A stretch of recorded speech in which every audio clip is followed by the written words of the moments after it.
नमस्कार दोस्तों, स्वागत है आपका हैप्पी आईपीओ एनालिसिस में। दोस्तों, अगर आप आईपीओ में लिस्टिंग गेन कमाने के लिए मौके तलाश रहे हैं तो आज का आईपीओ आपके लिए काफ़ी इम्पोर्टेंट होने वाला है, क्योंककि शिप रॉकेट आईपीओ आने वाला है और आईपीओ खुलने से पहले ही इसका जीएमपी करीब 27.84% चल रहा है। अगर यही जीएमपी बना रहता है तो एक लोट पर लगभग 4158 का एस्टिमेटेड लिस्टिंग गेन देखने को मिल सकता है। लेकिन दोस्तों, क्या सिर्फ जीएमपी देखकर शिप रॉकेट आईपीओ में पैसा लगा देना चाहिए? बिल्कुल नहीं, क्योंकि कंपनी में पैसा लगाने से पहले हमें देखना होगा कंपनी क्या करती है, कंपनी कब शुरू हुई, रेवेन्यू कितनी तेज़ी से बढ़ रही है, कंपनी प्रॉफिट में है या लॉस में, कंपनी से मिलने वाला पैसा कहाँ इस्तेमाल होगा, जीएमपी क्या संकेत दे रही है, और सबसे ज़रूरी, शिप रॉकेट आईपीओ भरना चाहिए या नहीं। तो आज की वीडियो में हम शिप रॉकेट आईपीओ का पूरा एनालिसिस करेंगे, इसलिए वीडियो को अंत तक ज़रूर देखिए, क्योंकि आखिर में मैं आपको क्लियर वर्डिक्ट भी दूंगा। शिप रॉकेट कंपनी कब शुरू हुई? दोस्तों, सबसे पहले कंपनी के बैकग्राउंड को समझते हैं। शिप रॉकेट की शुरुआत सीधे शिप रॉकेट नाम से नहीं हुई थी। इसकी रूट 2012 में कार्ट रॉकेट के साथ शुरू हुई थी। इसके बाद ई कॉमर्स बिजनेस तेज़ी से बढ़ने लगा और ऑनलाइन सेलर्स के सामने सबसे बड़ी समस्या में से एक थी अपने प्रोडक्ट को कंज्यूमर तक आसानी से और कम कॉस्ट में पहुंचाना। इसी ज़रूरत को ध्यान में रखते हुए 2017 में शिप रॉकेट को एक अलग शिपिंग प्लेटफॉर्म के रूप में लॉन्च किया गया और आज कंपनी ऑनलाइन सेलर्स को लॉजिस्टिक और ई कॉमर्स से जुड़ी कई सर्विस उपलब्ध कराती है। शिप रॉकेट आखिर करती क्या है? अब इसे बहुत आसान भाषा में समझते हैं। मान लीजिए आपने घर में ऑनलाइन कपड़ों का बिजनेस शुरू करा है। आपने इंस्टाग्राम या अपनी वेबसाइट पर प्रोडक्ट बेच दिया। अब कस्टमर ने ऑर्डर कर दिया। इसके बाद कई सवाल आते हैं, कोरियर कौन सा इस्तेमाल करें, शिपिंग कितने रुपए की पड़ेगी, पार्सल कस्टमर तक पहुंचा या नहीं पहुंचा, ट्रैकिंग कैसे मिलेगी, रिटर्न आया तो क्या करेंगे। यहीं पर शिप रॉकेट की ज़रूरत पड़ती है। शिप रॉकेट अपनी टेक्नोलॉजी प्लेटफॉर्म के जरिए मर्चेंट को शिपिंग और लॉजिस्टिक सॉल्यूशन उपलब्ध कराती है। यानी आसान भाषा में कहें तो शिप रॉकेट ऑनलाइन सेलर को उनके ऑर्डर को शिपिंग और फुलफिलमेंट मैनेज करने में मदद करती है। कंपनी शिपिंग के अलावा fulfilment, warehousing, checkout, cross border और दूसरे ई कॉमर्स रिलेटेड सॉल्यूशन पर भी काम करती है। यानी कंपनी का टारगेट सिर्फ ई कॉमर्स कंपनी नहीं बल्कि छोटे और मीडियम ऑनलाइन सेलर्स भी हैं। अब आते हैं सबसे ज़रूरी हिस्से पर, फाइनेंशियल। दोस्तों, आईपीओ में सबसे पहले हमें कंपनी का बिजनेस और उसके बाद फाइनेंशियल ज़रूर देखने चाहिए। और शिप रॉकेट के फाइनेंशियल में एक अच्छी चीज़ दिखाई देती है, कंपनी की रेवेन्यू लगातार बढ़ रही है।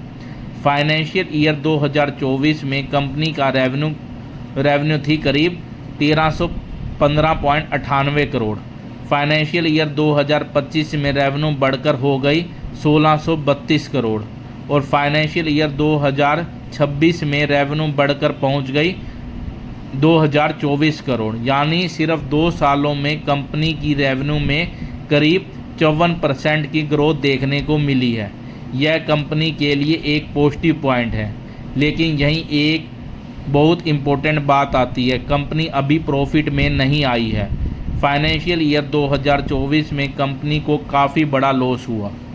फाइनेंशियल ईयर 2025 में कंपनी को अपने लॉस को काफ़ी कम किया और फाइनेंशियल ईयर 2026 में कंपनी लगभग 79 करोड़ के लॉस पे रही। इसका मतलब साफ है, रेवेन्यू ग्रोथ अच्छी है लेकिन प्रॉफिटेबिलिटी अभी शिप रॉकेट के लिए सबसे बड़ी चुनौती है।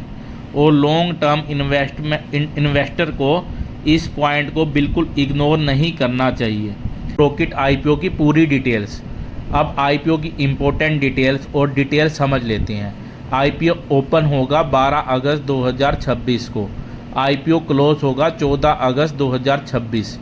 अलॉटमेंट मिलेगा 17 अगस्त 2026 को और लिस्टिंग होगी 19 अगस्त 2026। आईपीओ का प्राइस बैंड है 92 से 97 प्रति शेयर और एक लोट में 154 शेयर हैं। अगर आप अपर प्राइस बैंड यानी 97 पर एक लोट लेते हैं तो इन्वेस्टमेंट होगा लगभग 14,938 रुपये। आईपीओ का टोटल साइज है 1617 करोड़।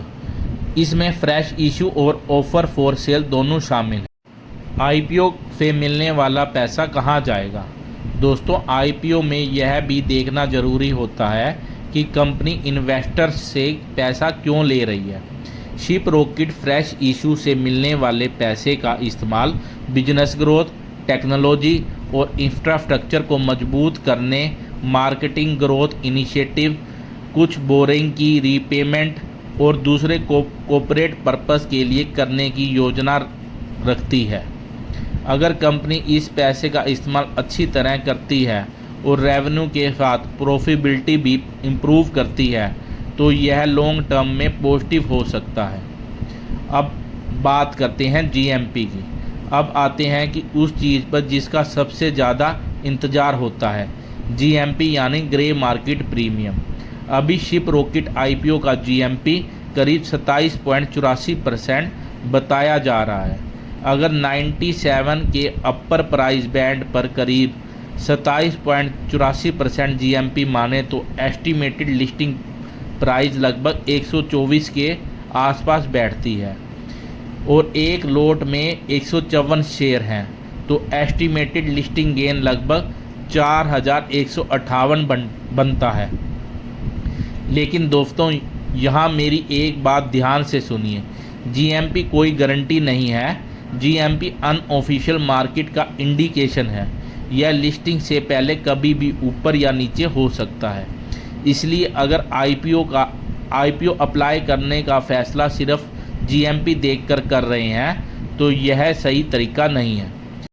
शिप रॉकेट आईपीओ के पॉजिटिव पॉइंट। अब जल्दी से कंपनी के पॉजिटिव पॉइंट देख लेते हैं। Number 1, revenue growth. Revenue 1315 crore से बढ़कर 2024 करोड़ हो गई है।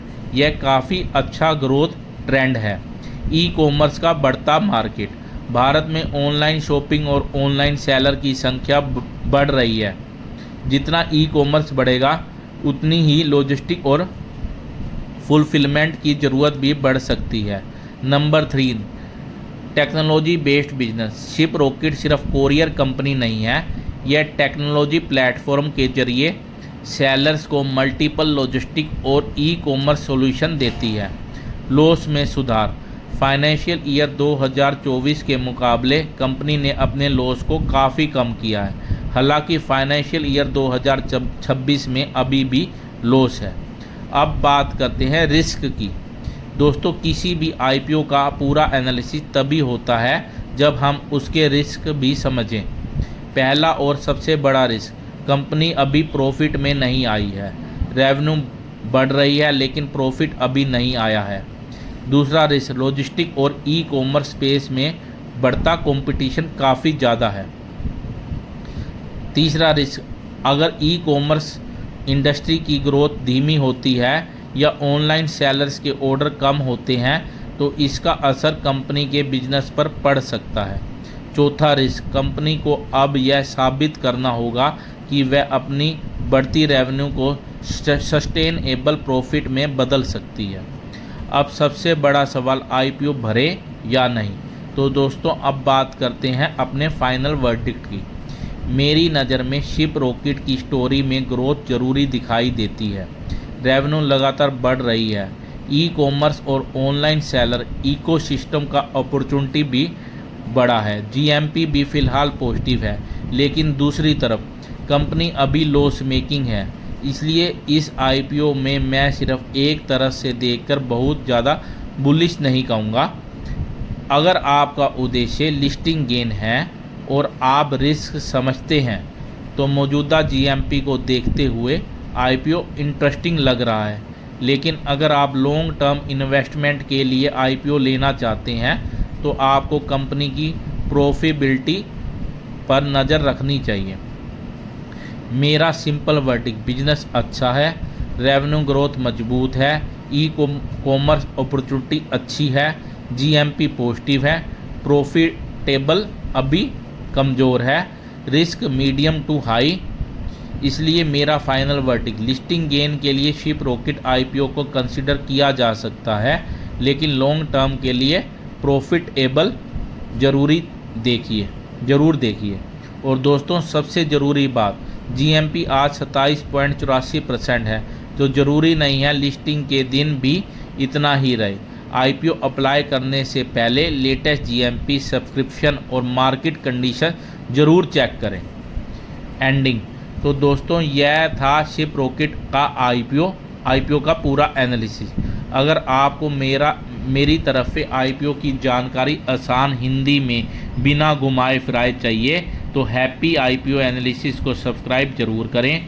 वीडियो पसंद आए तो लाइक करें और इस वीडियो को अपने उन दोस्तों के साथ ज़रूर शेयर करें जो आईपीओ में इन्वेस्टमेंट करना चाहते हैं। मिलते हैं अगली आईपीओ एनालिसिस में, तब तक के लिए धन्यवाद। जय हिंद।